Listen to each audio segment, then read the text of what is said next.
Hi students, welcome to Pre-KCT Online Class 2020-21. ನಮಸ್ಕಾರ ವಿದ್ಯಾರ್ಥಿಗಳೇ, ಎಲ್ಲರಿಗೂ ಉಚಿತ KCT ತರಬೇತಿ ಕಾರ್ಯಕ್ರಮ ತರಗತಿಗಳಿಗೆ ಸ್ವಾಗತ. ನನ್ನ ಹೆಸರು ಡಾಕ್ಟರ್ ಮುನಿರಾಜು ಎಂ. ನಾನು ವರ್ತೂರು ಸರ್ಕಾರಿ ಪದವಿ ಪೂರ್ವ ಕಾಲೇಜು ಇಲ್ಲಿ ಜೀವಶಾಸ್ತ್ರ ಉಪನ್ಯಾಸಕನಾಗಿ ಕಾರ್ಯನಿರ್ವಹಿಸ್ತಾ ಇದ್ದೇನೆ. Okay students, in today's class we shall learn second phase 15th chapter biodiversity and conservation. What is biodiversity and conservation meaning in Kannada? Biodiversity andre ಜೀವ ವೈವಿಧ್ಯತೆ and conservation means ಸಂರಕ್ಷಣೆ, ಜೀವ ವೈವಿಧ್ಯತೆ ಮತ್ತು ಸಂರಕ್ಷಣೆ. ಸರಿ, ಈ ಅಧ್ಯಾಯದಲ್ಲಿ ಬರುವ ಒಂದು ಪ್ರಮುಖ ಅಂಶಗಳ ಬಗ್ಗೆ ಒಂದು ಪಕ್ಷಿ ನೋಟ ಬೀರೋದಾದ್ರೆ, ಬಯೋಡೈವರ್ಸಿಟಿ ಅಂತ ಹೇಳಿದ್ರೆ variety and variability among living organisms or sum of total species richness is called biodiversity ಅಂತ ಹೇಳ್ಬೋದು. ಸರಿ, ಅದೇ ರೀತಿ ಲೆವೆಲ್ಸ್ ಆಫ್ ಬಯೋಡೈವರ್ಸಿಟಿ ಬಂದ್ರೆ genetic diversity, species diversity, ecological diversity ಅಂತ 3 ಲೆವೆಲ್ಸ್ ಇದೆ. ಜೆನೆಟಿಕ್ ಲೆವೆಲ್ ಅಲ್ಲಿ ವೇರಿಯೇಷನ್ಸ್ ಇದ್ರೆ ಜೆನೆಟಿಕ್ ಡೈವರ್ಸಿಟಿ, ಸ್ಪೀಸಿಸ್ ಲೆವೆಲ್ ಅಲ್ಲಿ ವೇರಿಯೇಷನ್ಸ್ ಇದ್ರೆ ಸ್ಪೀಸಿಸ್ ಡೈವರ್ಸಿಟಿ, ಎಕಾಲಜಿಕಲ್ ಅಥವಾ ಎಕೋಸಿಸ್ಟಮ್ ಲೆವೆಲ್ ವೇರಿಯೇಷನ್ ಇದ್ರೆ ಎಕಾಲಜಿಕಲ್ ಡೈವರ್ಸಿಟಿ ಅಂತ ಕರಿತೀರಿ. ಐಯುಸಿಎನ್ ಪ್ರಕಾರ, ಐಯುಸಿಎನ್ ಅಂದ್ರೆ ಏನು? International union for conservation of nature and natural resources ಅಂತ. ಆರ್ಡಿಬಿ ಅಂತ ಹೇಳಿದ್ರೆ ರೆಡ್ ಡಾಟಾ ಬುಕ್. ಸರಿ, ರೆಡ್ ಡಾಟಾ ಬುಕ್ ಅಂದ್ರೆ the book contain list of extinct and threatened or endangered. Extinct ಅಂದ್ರೆ ನಾಶ ಹೊಂದಿರೋದು, ಥ್ರೆಟನ್ಡ್ ಅಂದ್ರೆ ತೊಂದರೆಗೀಡಾಗಿರುವಂತದ್ದು, ಎಂಡೇಂಜರ್ಡ್ ಅಂದ್ರೆ ವಿನಾಶದ ಅಂಚಿನಲ್ಲಿರುವಂತಹ ಸ್ಪೀಸಿಸ್. ಎಂಡೆಮಿಸಮ್ ಅಂದ್ರೆ species confined to particular geographical area and not found anywhere else. ಈ endemic species ಇರೋದು ತುಂಬಾ ಅಲ್ಲಿ high risk of endangered condition ಇರೋದಕ್ಕೆ ಬಯೋಡೈವರ್ಸಿಟಿ ಹಾಟ್ ಸ್ಪಾಟ್ಸ್ ಅಂತ ಕರೀತೀರಿ. ಅದೇ ತರ ಪ್ಯಾಟರ್ನ್ಸ್ ಆಫ್ ಬಯೋಡೈವರ್ಸಿಟಿ ಅಂದ್ರೆ ಪ್ಯಾಟರ್ನ್ಸ್ ಆಫ್ ಬಯೋಡೈವರ್ಸಿಟಿ, ಅದರಲ್ಲಿ ಲ್ಯಾಟಿಟ್ಯೂಡ್ ಗ್ರೇಡಿಯಂಟ್ ಸ್ಪೀಸಿಸ್ ರಿಲೇಶನ್ಶಿಪ್ ಅಂತ ಬರುತ್ತೆ.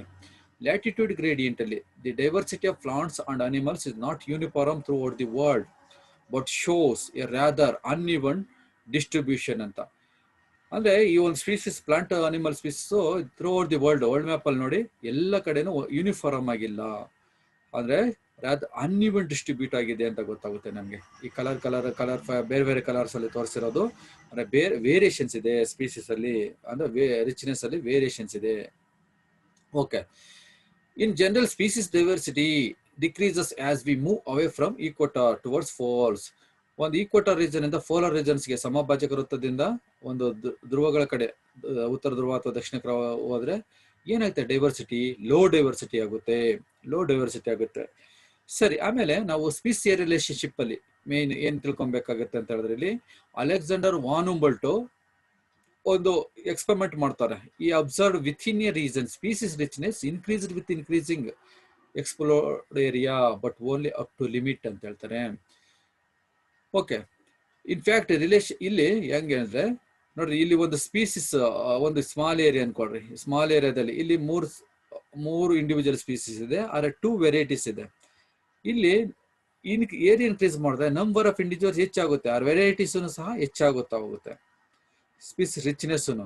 ಆದ್ರೆ ಮತ್ತೆ ಇನ್ಕ್ರೀಸ್ ಮಾಡಿದಾಗ, ಮತ್ತೆ ಏರಿಯಾ ಇನ್ಕ್ರೀಸ್ ಮಾಡಿದಾಗ ನಂಬರ್ ಆಫ್ ವೆರೈಟೀಸ್ ಅಂದ್ರೆ ಇಂಡಿವಿಜುವಲ್ಸ್ ಹೆಚ್ಚಾಗುತ್ತೆ, ಆದ್ರೆ ವೆರೈಟೀಸ್ ಕಾನ್ಸ್ಟಂಟ್ ಆಗುತ್ತೆ. ನೋಡ್ಬೋದು ನೀವು, ಯಾಕಂದ್ರೆ ಇಲ್ಲಿ ನೋಡಿ ನೀವು ಸ್ಪೀಸಿಸ್ ರಿಚ್ನೆಸ್ ಈ ಕಡೆ ಏರಿಯಾ, ಇಲ್ಲಿ ಸ್ಪೀಸಿಸ್ ರಿಚ್ನೆಸ್ ಕಾನ್ಸ್ಟಂಟ್ ಆಗ್ಬಿಡುತ್ತೆ, ಹೋಗ್ತಾ ಹೋಗ್ತಾ ಕಾನ್ಸ್ಟಂಟ್ ಆಗುತ್ತೆ. ಸ್ಟಾರ್ಟಿಂಗ್ ಅಲ್ಲಿ increase with increase area, but ಆಮೇಲೆ ಕಾನ್ಸ್ಟಂಟ್ ಆಗುತ್ತೆ. ರಿಲೇಟೆಡ್ ಆಗಿ ಒಂದು ಸ್ಪೀಸಿಸ್ ಏರಿಯಾ ರಿಲೇಶನ್ಶಿಪ್ ಸಂಬಂಧಪಟ್ಟಂಗೆ ಅಲೆಕ್ಸಾಂಡರ್ ವಾನ್ ಹುಂಬೋಲ್ಟ್ ಒಂದು ಫಾರ್ಮುಲಾ ಹೇಳ್ತಾರೆ, log S is equal to log C plus Z. Log A ಇದು ಸ್ಟ್ರೈಟ್ ಲೈನ್, ಇದು ಐ ಫಾರ್ ವ್ಯಾಲ್ಯೂಗೆ S is equal to C A Z ಅಂತ ಮಾಮೂಲಿ. ಸರಿ, ನೆಕ್ಸ್ಟ್ ಎವಿಲ್ ಕ್ವಾರ್ಟೆಟ್ ಅಥವಾ ಕಾಸಸ್ ಆಫ್ ಬಯೋಡೈವರ್ಸಿಟಿ ಲಾಸ್, ಅದ್ರ ಬಗ್ಗೆ ತಿಳ್ಕೊಬೇಕಾಗುತ್ತೆ. ಸರ್, ಎವಿಲ್ ಕ್ವಾರ್ಟೆಟ್ ನಾವು ಯಾವುದಕ್ಕೆ ಕರಿತೀರಿ? ಕಾಸಸ್ ಆಫ್ ಬಯೋಡೈವರ್ಸಿಟಿ ಲಾಸ್ಗೆ. ಸರ್, ಯಾವ್ದು ಮೊದಲನೇದು? ಫಸ್ಟ್ ಕಾಸು ಅಂದ್ರೆ habitat loss and fragmentation. Habitat loss ಅಂದ್ರೆ ನೆಲೆ ಕಳ್ಕೊಳೋದು, ಫ್ರಾಗ್ಮೆಂಟೇಶನ್ ಅಂದ್ರೆ ಫಾರೆಸ್ಟ್ ನ ಸಣ್ಣ ಸಣ್ಣ ತುಂಡುಗಳು ಮಾಡೋದು, ತುಂಡುಗಳು ಮಧ್ಯದಲ್ಲಿ ರೋಡ್ ಮಾಡೋದು, ರೈಲ್ವೆ ಟ್ರ್ಯಾಕ್ ಮಾಡೋದು, ಅಥವಾ ವಾಟರ್ ಚಾನಲ್ ಅಥವಾ ನದಿ ಜೋಡಣೆ ಮಾಡೋದಾಗ ವಾಟರ್ ಮಧ್ಯ ಫಾರೆಸ್ಟ್ ಮಧ್ಯದಲ್ಲಿ ಕಾಲುವೆ ತೆಗೆದುಕೊಂಡ್ಬರೋದು. ಸರಿ, ನೆಕ್ಸ್ಟ್ ಆತರ ಓವರ್ ಎಕ್ಸ್ಪ್ಲೋಯಿಟೇಷನ್, ಅತಿಯಾಗಿ ಬಳಸೋದ್ರಿಂದ ಸರ್ವನಾಶ ಆಗುತ್ತೆ, ಅಂದ್ರೆ ಬೇಗ ನಾಶ ಆಗ್ತೈತೆ. ಅತಿಯಾಗಿ ಬಳಸೋದ್ರಿಂದ ಬಯೋಡೈವರ್ಸಿಟಿ ಲಾಸ್ ಆಗುತ್ತೆ. ಅರಣ್ಯನ ಅತಿಯಾಗಿ ಬಳಸೋದು, ಈ ಫಿಶ್ ಇರೋದು ಕಮರ್ಷಿಯಲ್ ಪರ್ಪಸ್ ಬಳಸೋದ್ರಿಂದ. ಸರಿ, ವೆನ್ ನೀಟ್ ಏನಾಗ್ತೈತಪ್ಪ ಅಂದ್ರೆ ಇಲ್ಲಿ ಅತಿಯಾಗಿ ಬಳಸಿದ್ರೆ ಎಕ್ಸ್ಪ್ಲೋಟೇಷನ್ ಆಗ್ತಾ ಇದೆ. ಇಲ್ಲಿ ಪ್ಯಾಸೆಂಜರ್ ಫಿಶನ್ ಅನ್ನು ಸಹ ಅತಿಯಾಗಿ ಬಳಸ ಓವರ್ ಎಕ್ಸ್ಪ್ಲೋಟೇಷನ್ ಇಂದ ಅದು ಎಕ್ಸ್ಟಿಂಕ್ಟ್ ಆಗೋಗಿದೆ ಈಗ. Next alien species invention. ಈ ಒಂದು ಪಾರ್ಥಿಯನಿಯಂ ಇರ್ಬೋದು, ಅಥವಾ ವಾಟರ್ ಐಯಾಸ್ ಇದ್ದ ಇಕಾರ್ನಿಯಾ ಇರ್ಬೋದು, ಅಥವಾ ಫೆನ್ಸಿಂಗ್ ಪ್ಲಾಂಟ್ ಇರ್ಬೋದು. ಇದು ಏಲಿಯನ್ ಸ್ಪೀಸ್ ಇನ್ವೆನ್ಷನ್, ಅದರಿಂದನೂ ಸಹ ಬಯೋಡೈವರ್ಸಿಟಿ ಲಾಸ್ ಆಯಿತು. ಇದು ಬೆಳೆದಿರೋ ಜಾಗದಲ್ಲಿ ನಮ್ಮ ಇಂಡಿಜಿನಸ್ ಸ್ಪೀಸೀಸ್ಗಳೆಲ್ಲನೂ ಲಾಸ್ ಆಯಿತು. ನೆಕ್ಸ್ಟ್ ಫೋರ್ತ್ ಕಾಸ್ ಯಾವುದಪ್ಪ ಅಂದರೆ ಕೋ ಎಕ್ಸ್ಟಿಂಕ್ಷನ್. ಕೋ ಎಕ್ಸ್ಟಿಂಕ್ಷನ್ ಅಂದರೆ ಯಾವ್ದಾದ್ರು ಇಂಟರ್ ಡಿಪೆಂಡೆಂಟ್ ಇರ್ಬೋದು, ಅಂದ್ರೆ ಪ್ಯಾರಾಸೈಟಿಕ್ ಇರ್ಬೋದು, ಅಥವಾ ಮ್ಯೂಚುವಲಿಸ್ಟಿಕ್ ರಿಲೇಶನ್ಶಿಪ್ ಇರ್ಬೋದು, ಅದರಲ್ಲಿ ಒಂದಕ್ಕೊಂದು ಡಿಪೆಂಡ್ ಆಗಿರ್ತವೆ. ಅದರಲ್ಲಿ ಯಾವ್ದಾದ್ರು ಒಂದು ಸ್ಪೀಸೀಸ್ ಎಕ್ಸ್ಟಿಂಕ್ಟ್ ಆದರೆ ಇನ್ನೊಂದು ಸ್ಪೀಸೀಸ್ ಸಹ ಎಕ್ಸ್ಟಿಂಕ್ಟ್ ಆಗ್ಬಿಡುತ್ತೆ ಅಂತ. ಎಕ್ಸಾಂಪಲ್ ಇಲ್ಲಿ passenger pigeon and parasitic lice of Columbicola ಗೊತ್ತಾಯ್ತಲ್ಲ. ಇಲ್ಲಿ ಪ್ಯಾಸೆಂಜರ್ ಫಿಜನ್ ಅಲ್ಲಿ ಪ್ಯಾರಾಸೈಟ್ ಆಗಿದ್ದ ಲೈಸ್ ಕೊಲಂಬಿಕೋಲಾ ಅನ್ನೋದು ಪ್ಯಾರಾಸೈಟ್, ಅದರಲ್ಲಿ ಒಂದು ಪ್ಯಾಸೆಂಜರ್ ಫಿಜನ್ ಎಕ್ಸ್ಟಿಂಕ್ಟ್ ಆದ ತಕ್ಷಣ ಈ ಪ್ಯಾರಾಸೈಟ್ ಸಹ ಎಕ್ಸ್ಟಿಂಕ್ಟ್ ಆಗ್ಬಿಡುತ್ತೆ. ಸರಿ, ಇದು ಕೋ ಎಕ್ಸ್ಟಿಂಕ್ಷನ್ಗೆ ಎಕ್ಸಾಂಪಲ್. ನೆಕ್ಸ್ಟ್ ಬಯೋಡೈವರ್ಸಿಟಿ ಕನ್ಸರ್ವೇಷನ್ ಬಂದ್ರೆ reasons for conservation 3 reasons: narrow utilitarian reason, broad utilitarian reason, ethical reason. Narrow utilitarian reason ಅಂದ್ರೆ ಎಕನಾಮಿಕ್ ಬೆನಿಫಿಟ್ಗೋಸ್ಕರ, ನೇಚರ್ ಅದ್ರಲ್ಲಿ ಎಕನಾಮಿಕ್ ಬೆನಿಫಿಟ್ಗೋಸ್ಕರ ನಾವು ಸೇವ್ ಮಾಡಬೇಕು, ಕನ್ಸರ್ವ್ ಮಾಡಬೇಕು ಅನ್ನೋದು. ಬ್ರಾಡ್ ಆಗಿ ಥಿಂಕ್ ಮಾಡಿದ್ರೆ ಅದರಿಂದ ನಮಗೆ ಸಾಕಷ್ಟು ಪರಿಸರ ಅಥವಾ ಬಯೋಡೈವರ್ಸಿಟಿ ಸಾಕಷ್ಟು ಉಪಯೋಗ ಇದೆ. ಅದಕ್ಕೆ ಆಕ್ಸಿಜನ್ ಕೊಡುತ್ತೆ ನಮಗೆ, ಅಥವಾ ಪೋಲಿನೇಷನ್ಗೆ ಹೆಲ್ಪ್ ಆಗುತ್ತೆ, ಒಂದಕ್ಕೊಂದು ಡಿಫೆಂಡ್ ಆಗಿರುತ್ತೆ, ಎಕೋಸಿಸ್ಟಮ್ ಬ್ಯಾಲೆನ್ಸ್ ಮಾಡುತ್ತೆ ಅನ್ನೋದು ಬ್ರಾಡ್ ಯುಟಿಲಿಟೇರಿಯನ್ ರೀಸನ್ ಇಟ್ಕೊಂಡು ಮಾಡೋದು. ಎಥಿಕಲ್ ರೀಸನ್ ಅಂತ ಹೇಳಿದ್ರೆ ಅದಕ್ಕೆ ನಾವು ಎಕನಾಮಿಕಲ್ ವ್ಯಾಲ್ಯೂ ಇಲ್ಲ ಅಂತ ಹೇಳಿದ್ರು, ಆರ್ಥಿಕವಾಗಿ ಅದಕ್ಕೆ ಬೆಲೆ ಇಲ್ಲ ಅಂದ್ರೂ ಅದು ಒಂದಲ್ಲ ಒಂದು ರೀತಿಯಲ್ಲಿ ಉಪಯೋಗ ಆಗುತ್ತೆ, ಅದಕ್ಕೆ ಕನ್ಸರ್ವ್ ಮಾಡ್ಬೇಕು ಅನ್ನೋದು ಎಥಿಕಲ್ ರೀಸನ್. ಪ್ರತಿಯೊಂದಕ್ಕೂ ಬದುಕುವ ಹಕ್ಕಿದೆ, ಪ್ರತಿಯೊಂದು ಕನ್ಸರ್ವ್ ಮಾಡ್ಬೇಕು ಅನ್ನೋದು. Okay, next types of conservation. In situ conservation ಅಥವಾ ಎಕ್ಸಿಟು ಕನ್ಸರ್ವೇಷನ್ 2 ಟೈಪ್ಸ್ ಇದೆ. ಇನ್ಸಿಟಿಗೆ ನಾವು ಆನ್ ಸೈಟ್ ಕನ್ಸರ್ವೇಷನ್ ಅಂತಾನು ಕರಿತೀರಿ. ಏನ್ ಇನ್ಸಿಟು ಕನ್ಸರ್ವೇಷನ್ ಅಂದ್ರೆ conservation of species within their habitat ಅಂತ. Example biosphere reserves, national parks, sanctuaries, sacred groves ಅಂತ. ಸರಿ, next ex situ conservation off site conservation ಅಂತ ಕರಿತೀರಿ. ಏನಂಗಂದ್ರೆ conservation of species out of their habitat, ಆ ನೆಲೆನ ಬೇರ್ಪಡಿಸಿ ಬೇರೆ ಕಡೆ ನೆಲೆಯಲ್ಲಿ ಕನ್ಸರ್ವ್ ಮಾಡೋದು. Okay, example botanical garden, zoological farms, wild life safari, gene bank, cryo preservation etcetera. ಆಮೇಲೆ ಈ ಕ್ರಯೋ ಪ್ರಿಸರ್ವೇಷನ್ ಅಂತ ಹೇಳಿದ್ರೆ ಎಕ್ಸ್ಟ್ರೀಮ್ ಕೋಲ್ಡ್ ಕಂಡೀಷನ್ ಅಲ್ಲಿ ಪ್ರಿಸರ್ವ್ ಮಾಡೋದು. ಅಂದ್ರೆ example liquid nitrogen -196 degree centigrade ಇರುತ್ತೆ, ಅದರಲ್ಲಿ ನಾವು ಪ್ರಿಸರ್ವ್ ಮಾಡಬಹುದು ಕ್ರಯೋ ಪ್ರಿಸರ್ವೇಟಿವ್ ಆಗಿ, ಅದನ್ನ ಲಿಕ್ವಿಡ್ ನೈಟ್ರೋಜನ್ ಬಳಸಬಹುದು. ದಿ ಅರ್ತ್ ಸಮಿಟ್ ಮತ್ತೆ ವರ್ಲ್ಡ್ ಸಮಿಟ್ ಅಂತ 2 ಕನ್ಸರ್ವೇಷನ್ ಸಂಬಂಧಪಟ್ಟ ಸಮಿಟ್ ನಡೀತವೆ. ಅರ್ತ್ ಸಮಿಟ್ 1992 ನಲ್ಲಿ ರಿಯೋ ಡಿ ಜನೈರೋ ಬ್ರೆಜಿಲ್ ಅಲ್ಲಿ ಆದ್ರೆ ಏನ್ intention for conservation and sustainable utilisation. World summit, earth summit ಆಗಿ 10 ಇಯರ್ಸ್ ಆಗ್ತೈತೆ. 92 ನಲ್ಲಿ ಅರ್ತ್ ಸಮಿಟ್ ಆದ್ರೆ ವರ್ಲ್ಡ್ ಸಮಿಟ್ 2002 ನಲ್ಲಿ ಆಗುತ್ತೆ. ಇದು ಜಾನ್ಸ್ಬರ್ಗ್ ಆಫ್ ಸೌತ್ ಆಫ್ರಿಕಾದಲ್ಲಿ ಆಗುತ್ತೆ for sustainable development. Okay students, let us move for multiple choice questions. First question, name the sociobiologist who popularise the term biodiversity ಅಂತ ಕೇಳಿದ್ರೆ Edward Wilson, Alexander von Humboldt, Paul Ehrlich, Walter Rosen. Okay ನೋಡಿ, the term biodiversity coined by Walter Rosen. Walter Rosen term ನ coin ಮಾಡ್ತಾನೆ and it is popularised by Edward Wilson. Correct answer A, Edward Wilson. Suppose who coined ಅಂತ ಕೇಳಿದ್ರೆ ಅಲ್ಲಿ ಯಾರು ಬರಿಬೋದಿತ್ತು? Walter ರೋಸನ್ ಬರಿಬೇಕಿತ್ತು. ಇಲ್ಲಿ popularise ಮಾಡಿದವರು Edward Wilson. Okay, sum of total species richness is called microbial ಡೈವರ್ಸಿಟಿನ, plant diversity, animal diversity, biodiversity ಅಂತಿದೆ. Sum of definition, the variety and variability among living organisms are sum of total species richness is called biodiversity. Correct answer D. Okay, next third question. Mainly there are dash levels of biodiversity 0, 1, 2, 3. ಯಾವುದು ನೋಡಿ, 3 levels of biodiversity ಇದೆ. First genetical level, ಸ್ಪೀಸ್ diversity ಮತ್ತೆ ecosystem diversity ಅಂತ. Genetic diversity ಅಂದ್ರೆ the difference in DNA content among individual within species. DNA difference ಇರುತ್ತಲ್ಲ, variation, ಅದಕ್ಕೆ genetic diversity ಅಂತ ಕರಿತೀವಿ. ನಾವು ಹೋಮೋಸೆಪಿಯನ್ಸ್ ಒಂದೇ ತರ ಇರಲ್ಲ, ಎಲ್ಲ ವೇರಿಯೇಷನ್ಸ್ ಇದೆ. ಅದಕ್ಕೆ ಕಾರಣ ಏನಪ್ಪ ಅಂದ್ರೆ ಜೀನ್ಸ್. ಮ್ಯಾಂಗೋಸ್ ಅಲ್ಲಿ ಇರ್ಬೋದು ವೆರೈಟೀಸ್ ಇರ್ಬೋದು, ರೈಸ್ ವೆರೈಟೀಸ್ ಇರ್ಬೋದು, ಅದೆಲ್ಲಾನು ಜೆನೆಟಿಕ್ ಡೈವರ್ಸಿಟಿಗೆ ಎಕ್ಸಾಂಪಲ್. ಫ್ರಾಗ್ಸ್ ಅಲ್ಲಿ ಮತ್ತೆ ವೆರೈಟೀಸ್ ಇರ್ಬೋದು, ಅದೆಲ್ಲಾನು. ಓಕೆ, ಸ್ಪೀಸೀಸ್ ಡೈವರ್ಸಿಟಿಗೆ number and variety of species in the world or in a particular area. ಒಂದು ಪರ್ಟಿಕ್ಯುಲರ್ ಏರಿಯಾದಲ್ಲಿ ವೆರೈಟಿ ಅಂದ್ರೆ ಡಿಫ್ರೆಂಟ್ ಸ್ಪೀಸೀಸ್ ಇರ್ತವೆ, ಸೊ ಇದು ಸ್ಪೀಸಿಸ್ ಡೈವರ್ಸಿಟಿಗೆ ಎಕ್ಸಾಂಪಲ್. ಪ್ಲಾಂಟ್ ಸ್ಪೀಸಿಸ್ ಇರ್ಬೋದು, ಅನಿಮಲ್ ಸ್ಪೀಸಿಸ್, ಮೈಕ್ರೋಬಿಯಲ್ ಸ್ಪೀಸಿಸ್ ಇದರಲ್ಲ. ಆಮೇಲೆ ಎಕೋಸಿಸ್ಟಮ್ ಡೈವರ್ಸಿಟಿ ಇಲ್ಲ ಅಂದ್ರೆ ಅದೇ ಹ್ಯಾಬಿಟೇಟ್ ಡೈವರ್ಸಿಟಿ ಅಂತಾನು ಹೇಳ್ಬೋದು. ಓಕೆ, ಇಲ್ಲಿ ಟೆರೆಸ್ಟ್ರಿಯಲ್ ಹ್ಯಾಬಿಟೇಟ್ ಇರ್ಬೋದು, ಆಕ್ವಾಟಿಕ್ ಹ್ಯಾಬಿಟೇಟ್ ಇರ್ಬೋದು. ಟೆರೆಸ್ಟ್ರಿಯಲ್ಲಿ ಯಾವುದು ಫಾರೆಸ್ಟ್ ಇರ್ಬೋದು, ಡೆಸರ್ಟ್ಸ್ ಇರ್ಬೋದು, ಹಿಲ್ಲಿ ರೀಜನ್ಸ್ ಇರ್ಬೋದು, ಗ್ರಾಸ್ ಲ್ಯಾಂಡ್ಸ್ ಇರ್ಬೋದು, ಇವೆಲ್ಲ ಬರ್ತೈತೆ. ಆಕ್ವಾಟಿಕ್ ಅಲ್ಲಿ ಸಿ ವಾಟರ್ ಇರ್ಬೋದು, ಫ್ರೆಶ್ ವಾಟರ್ ಇರ್ಬೋದು, ಅದು ರಿವರ್ ವಾಟರ್ ಇರ್ಬೋದು.